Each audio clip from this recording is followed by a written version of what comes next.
Medical field हो या खेल का मैदान हो, बिजनेस हो या पॉलिटिकल एक्टिविटी हो, भारत में महिलाओं की केवल भागीदारी नहीं बढ़ी है, बल्कि वो हर क्षेत्र में आगे आकर नेतृत्व कर रहे हैं। প্রধানমন্ত্রী নরেন্দ্র মোদীর নেতৃত্বে মহিলারা এখন ভারতের উন্নয়নের কেন্দ্রবিন্দু। নারী শক্তি এখন একটি জাতীয় মিশন। এই প্রথমবার যখন মহিলাদের জন্য কেবল পরিকল্পনাই করা হয়নি, বরং তাদের মর্যাদাকে কেন্দ্র করে সিদ্ধান্ত নেওয়া হয়েছিল। যেমন মিশন শক্তি, বেটি বাঁচাও বেটি পড়াও, নমো ড্রোন দিদি, উজ্জ্বলা যোজনা, প্রধানমন্ত্রী মুদ্রা যোজনা।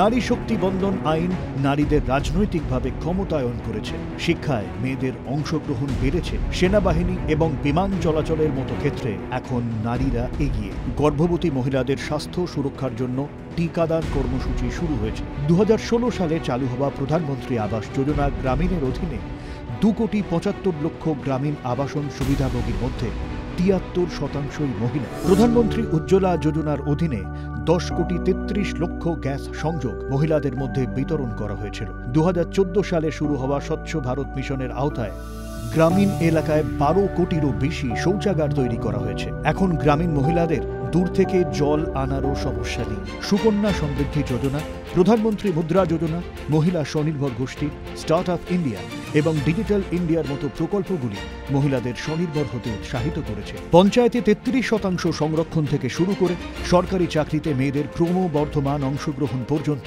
মহিলারা প্রতিটি ক্ষেত্রেই নেতৃত্ব দিচ্ছেন। ভারতীয় মহিলারা এখন থামবেন না।